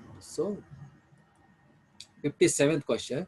The Earth Summit held in Rio de Janeiro in 1992 was called for Immediate steps to discontinue use of CFC chlorofluorocarbons that were damaging the ozone layer alla wrong adu. To reduce carbon dioxide emission and global warming adu wrong. For conservation of biodiversity and sustainable utilization of benefits nodri conservation ಸಂಬಂಧಪಟ್ಟಂಗೆ earth summit ಆಗೋದು ಅಲ್ವಾ. So ಇದು correct answer C is correct answer. Next 58th question. The Earth Summit on Sustainable Utilization 1992 was held in. Earth summit ಎಲ್ಲಾಯ್ತು? Rio de Janeiro ಅಂತಾನೆ ಹೇಳಿದ್ದೆ ನಾನು starting ಅಲ್ಲಿ. Okay, ಅದು ಬ್ರೆಜಿಲ್ ಅಲ್ಲಿ ಇದೆ. Rio de Janeiro Brazil. Okay, Amazon forest ಇರೋದು ಅಲ್ಲೇನೆ. So correct answer A. Johannesburg ಅಲ್ಲಿ ಆಗೋದು, ಸೌತ್ ಆಫ್ರಿಕಾದಲ್ಲಿ ಆಗೋದು ವರ್ಲ್ಡ್ ಸಮಿಟ್. ಸೊ ಇಲ್ಲಿ A correct answer. 59th question. World summit on sustainable development 2002 was held in ಅರ್ಜೆಂಟೀನಾನ, ಸೌತ್ ಆಫ್ರಿಕಾನ, ಬ್ರೆಜಿಲ್, ಸ್ವೀಡನ್. ವರ್ಲ್ಡ್ ಸಮಿಟ್ ಆಗೋದು Johannesburg, South Africa. So correct answer B. ಸರಿ. 60th question. How many countries pledged in World Summit on Sustainable Development held in 2002 in Johannesburg of South Africa? 19, 119, 319, 219. Correct answer is 190. Okay, students. In this class, we are discussing exactly 60 questions, 60 multiple choice questions. I also give some another 30 questions per mock test. You can attend that test in WISEF, which uploaded by SH Foundation. Okay, I also give some tips for you students. Prepare well and get ready. Okay, ಚೆನ್ನಾಗಿ ಅಭ್ಯಾಸ ಮಾಡಿ ಪರೀಕ್ಷೆಗೆ ತಯಾರಾಗಿ. Keep confidence and avoid over confidence. ಆತ್ಮವಿಶ್ವಾಸವಿರಲಿ, ಅತಿಯಾದ ವಿಶ್ವಾಸ ಬೇಡ. Attend easy questions first, then go for difficult questions. ಮೊದಲು ಸುಲಭವಾದ ಪ್ರಶ್ನೆಗಳು ಅಟೆಂಡ್ ಮಾಡಿ, ಆಮೇಲೆ ಕ್ಲಿಷ್ಟಕರ ಪ್ರಶ್ನೆಗಳಿಗೆ ಹೋಗಿ. ಮೊದಲೇ ಕಷ್ಟ ಪ್ರಶ್ನೆಗಳಿಗೆ ಹೋದ್ರೆ ಅಟೆಂಡ್ ಮಾಡ್ಕೊಂಡು ಟೈಮ್ ವೇಸ್ಟ್ ಮಾಡಿದ್ರೆ ನಿಮಗೆ ಕೊನೆಯಲ್ಲಿ ಸಮಯದ ಅಭಾವ ಉಂಟಾಗ್ಬೋದು. Next, think twice before you answer. ಒಂದಲ್ಲ 2 ಬಾರಿ ಯೋಚನೆ ಮಾಡಿ ಆನ್ಸರ್ ಮಾಡಿ. ತಪ್ಪು ಹಾಕೋದಕ್ಕಿಂತ ಸ್ವಲ್ಪ ಯೋಚನೆ ಮಾಡಿ ಮಾರ್ಕ್ ಮಾಡಿ. Aware about time management. ಸಮಯ ಪಾಲನೆ ಬಗ್ಗೆ ಎಚ್ಚರಿಕೆ ಇರಲಿ. ಓಕೆ, ಯಾಕಂದ್ರೆ 60 ಪ್ರಶ್ನೆಗಳಿಗೆ ನೀವು 60 ನಿಮಿಷದಲ್ಲಿ ಉತ್ತರಿಸಬೇಕಾಗುತ್ತೆ. ಸೊ ಅದಕ್ಕೆ ನೀವು ಸಮಯನ ಪಾಲನೆಯನ್ನು ತುಂಬಾ important. Maintain speed and accuracy. ಅದರಿಂದ ಸ್ವಲ್ಪ ಸ್ಪೀಡ್ ಅನ್ನು ಮೇಂಟೈನ್ ಮಾಡಿ ಅಕ್ಯುರೇಟ್ ಆಗಿರುವಂತಹ ಉತ್ತರಗಳನ್ನ ಹಾಕಿ. Attend all the question to score more marks. Negative marks ಇಲ್ಲ ಇದರಲ್ಲಿ CET-ನಲ್ಲಿ. ಅದಕ್ಕೆ ಪ್ರತಿಯೊಂದು ಪ್ರಶ್ನೆಗಳು ಅಟೆಂಡ್ ಮಾಡಿ ಹೆಚ್ಚು ಅಂಕಗಳನ್ನು ಗಳಿಸೋಕೆ ಪ್ರಯತ್ನ ಪಡಿ. Verify your answer sheet before submission. Okay, ನೀವು ಆನ್ಸರ್ ಶೀಟ್ನ ಸಬ್ಮಿಟ್ ಮಾಡೋಕೆ ಮೊದಲು ನೀವು ವೆರಿಫೈ ಮಾಡ್ಕೊಳ್ಳಿ. ರಿಜಿಸ್ಟರ್ ನಂಬರ್ ಕರೆಕ್ಟಾಗಿ ಬರೆದಿದ್ದೀರಾ, ಕೋಡ್ಸ್ ಕರೆಕ್ಟ್ ಮಾಡಿದ್ರೆ ಆನ್ಸರ್ ಶೀಟ್ ಕೋಡ್ ಅಥವಾ ಕ್ವಶನ್ ಪೇಪರ್ ಶೀಟ್ ಕೋಡು ಕರೆಕ್ಟಾಗಿ ಬರೆದಿದ್ದೀರಾ, ಸಿಗ್ನೇಚರ್ ಆಗಿದೆಯಾ, ಮಾರ್ಕ್ಸ್ ಎಲ್ಲ ಕರೆಕ್ಟ್ ಆಗಿದೆಯಾ, ಮಾರ್ಕಿಂಗ್ ಎಲ್ಲ ಚೆಕ್ ಮಾಡಿಕೊಂಡು ಆಮೇಲೆ ಸಬ್ಮಿಟ್ ಮಾಡಿ. Okay, study well to reach your goal. All the best for everyone. Thank you students.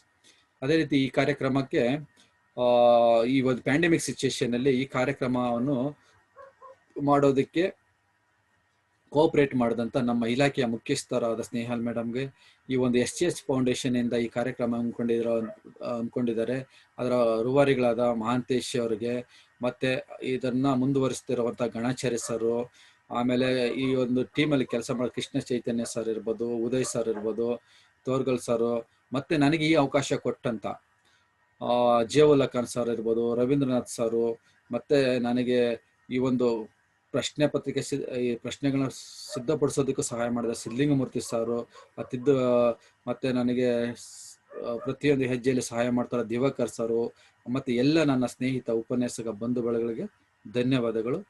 Thank you.